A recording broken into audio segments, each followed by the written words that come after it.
Are you struggling to find unique or fresh ideas for your story? Or maybe you feel your ideas are incomplete or worry that they are the same as what others have done before? Well, if you use the tips that I'll share in this episode, you'll have an easy way to brainstorm unique and fresh ideas for your story. Be sure to also check out the free brainstorming guide I've linked in the description below, and to like and subscribe if you like the episode and want to see more. Now, brainstorming should be a fun and creative exploration of your unique perspective and imagination. So, let's get you to the best ideas for your story. Hello, and welcome to Salome's Writer Therapy, where you and your writing connect. Now, before we get to the tips, I just want to talk to you about some, let's call them myths, about brainstorming story ideas. First, brainstorming does not have to take hours, days, weeks, or months to generate good ideas. Just because it takes you a couple of minutes doesn't mean the ideas are bad. Good story ideas are also relative.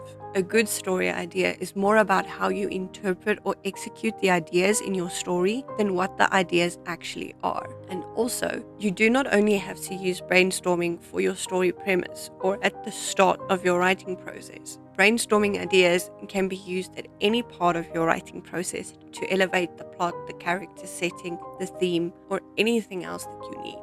And finally, there are no new story ideas. Not really. It is your perspective or a unique twist on the expected that makes it new and fresh and different from anyone else's story. Now, the last thing that I want to touch on before we dive into the tips is that the best brainstorming for your story will come when you stay connected to who you are, how you think, and what methods or techniques work best for you. So don't think you have to do it one way just because it's worked for someone else. You are unique. You are the writer that you are meant to be. So use whatever methods that speak to the writer and the person you are. Alright, so let's get to the brainstorming tips that I want to share with you. Now, this is not an exhaustive list, but just a couple of things that I have personally used and it's worked very well for me.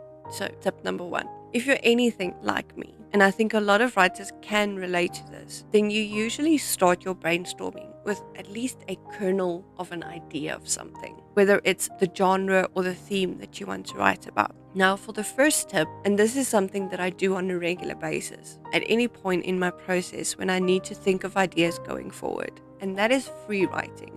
And free writing is when you allow your mind or your thoughts or your imagination to fill the space of a preset time frame. So you take a timer and set it for 10 minutes, 15, 30 minutes, or however long you want. And with that initial kernel idea of genre or theme in mind, you just write down everything that comes to you relating to those things. Let me give you an example. And for the example, I set a timer for just 1 minute with the genre of fantasy in mind. And here are some of the things that I came up with. Elementals, fairies, various magic systems, portals, gods and goddesses, different worlds, separate species, angels and demons, vampires, geometric magical tattoos. Now keep in mind that these things aren't fully fledged or even good ideas. I mean, I only gave myself a minute. That being said, free writing is a great place to start. And if you do your own free writing, you might have enough details for a fully fledged idea. So don't look at these examples and think that this is the limit of what free writing can do for you. Now, after you've done your free writing session, it's always good to go through the list of things that came to mind and mark those things that you want to explore further, or you find it intriguing or interesting. And if you've done that, let's get to the next step. Alright, this next one is for those of you who already have a couple of kernel ideas floating around in your head or your notebook, but those kernel ideas aren't connected into a cohesive idea yet. So the next tip that I want to share is the what if technique. This technique was popularized by Stephen King, and the basic idea here is to take one or more of those kernel ideas and ask yourself, what if? Now, it's not just a way to combine multiple kernels together, but also to expand on them or to flesh them out with more details. Let's look at an example from one of those things that I came up with in the previous tip. So let's say I want to expand on the kernel idea of portals. So this is what it might look like. What if the portals are locked except for a specific species or bloodline? What if the portal leads to different worlds depending on the user's emotions when they step through it? What if you can only use the portal if you have the right geometrical magical tattoo that unlocks it?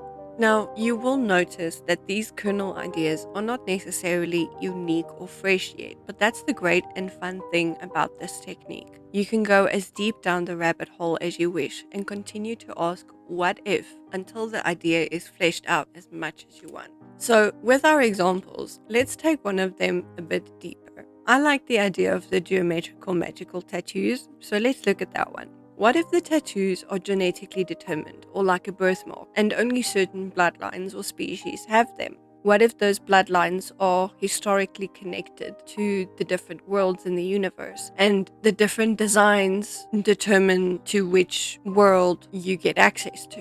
What if the tattoo design changes based on the wielder's emotional state, and that will determine where they end up? What if someone without a tattoo can borrow or steal the power of the tattoo in some way to gain access to the portals? Okay, so I'm going to stop here, otherwise I can go on for hours. But I think it would be quite interesting to see what you guys can come up with. So take any of these kernel ideas that I've mentioned and share your own what if threads in the comments below.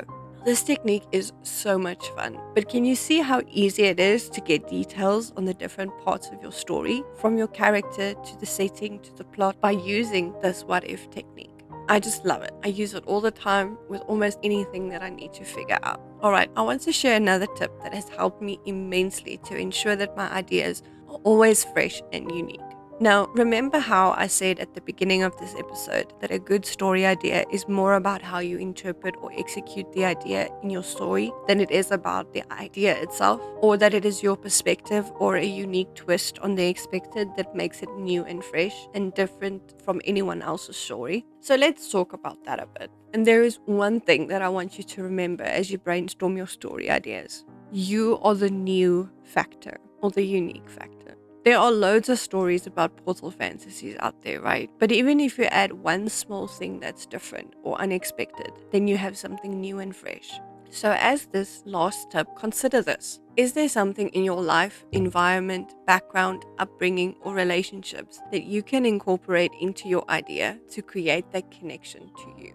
Now, I don't want you to think that I mean you need to insert yourself or your life directly into your stories, unless you're writing a memoir, of course. But I want you to understand that ideas are out there, and the only way to make them new and fresh is to add pieces of you, who you are, how you think, the people or places you know, your ideas or morals, or anything else that takes the expected and adds hints of, oh, I never thought of it that way, or oh, that's interesting, that your reader will experience. And with that in mind, and the other tips that I've shared, you can now brainstorm unique and fresh ideas for your stories.